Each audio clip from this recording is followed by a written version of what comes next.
Hello, today we are going to read Jayden's Impossible Garden by Melina Mangal and illustrated by Ken Daly.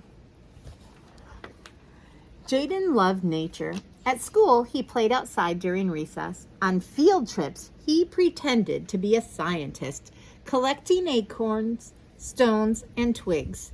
In Jayden's favorite books, kids played in tree houses or climbed rocks. But after school, Jayden had to stay inside. There's no nature here in the middle of the city, Mama said. Jayden knew there was. On his way home, he watched squirrels scrounge for snacks. He listened to the calls of cardinals. He felt fat, furry snowflakes as they fell from the sky and landed on his face. A wheelchair van lowered Mr. Curtis onto the sidewalk in front of Jayden's building each afternoon. He would inch forward and stop, then look around from the sky to the ground. He'd close his eyes to breathe in the cold, fresh air before wheeling up. Jayden wondered if Mr. Curtis wanted to be outside as much as he did. Every day, Jayden would walk home from school very slowly, so he would get there just as the wheelchair van pulled up. He opened the building door wide and waited as Mr. Curtis wheeled inside. "Thank you, Jayden," said Mr. Curtis. Mr. Curtis was outside one day as Jayden walked up. "What are you looking at?" Jayden asked. "That crocus," Mr. Curtis said. "How'd it get there?" Jayden asked with awe.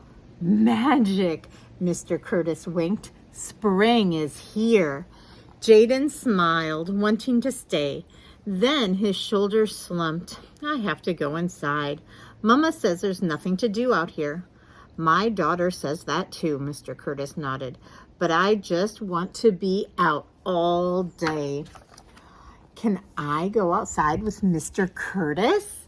Jayden asked Mama. "He loves nature too."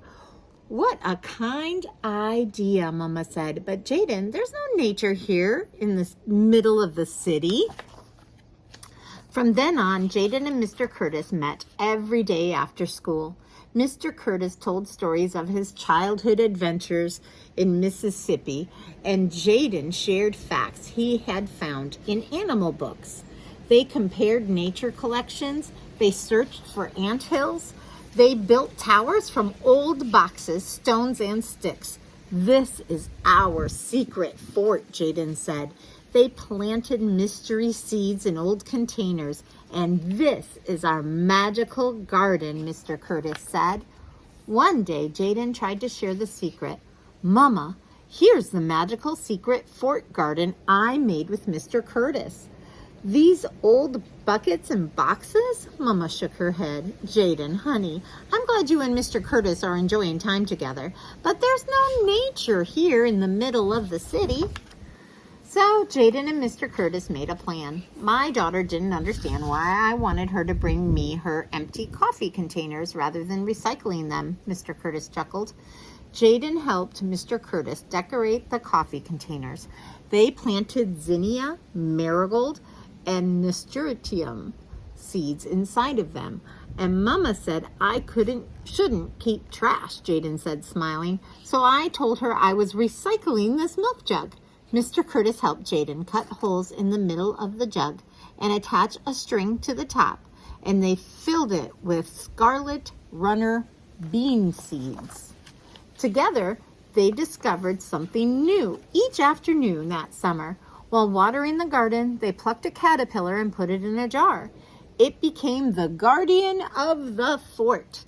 After watching a spider weave its web, Jayden stretched an old basketball net across the top of his tower and knotted the bottom. It became a tiny hammock. When flowering green vines began inching along the laundry lines, Mr. Curtis twirled the tendrils toward the tower, and they became a royal rope bridge. Jayden was almost ready for the last part of his plan, showing Mama the magical secret fort garden. But would she see the garden the way he and Mr. Curtis did? Was there enough nature to show her? One hot summer evening, the secret got out. Did you see those butterflies? Asked Shanice from down the hall. Listen to that cooing, said Mr. Williams from upstairs, pointing to a mourning dove nesting in the royal hammock. Look, everyone rushed to the rope bridge. Mama hurried down the stairs towards the small crowd. What's wrong, Jayden? Listen, Mama, Jayden whispered, taking her hand. A hummingbird, Jayden said, pointing. Mr. Curtis nodded. Neighbors smiled. Everyone soaked in the beauty that surrounded them. It's our magical secret fort garden, Jayden beamed. This time, Mama saw what Jayden saw. The magic of nature was all around them, right there in the middle of the city. The end. I hope you enjoyed Jayden's Impossible Garden, and I hope you get an opportunity to plant something and watch it grow. It is just a little miracle. Have a great day.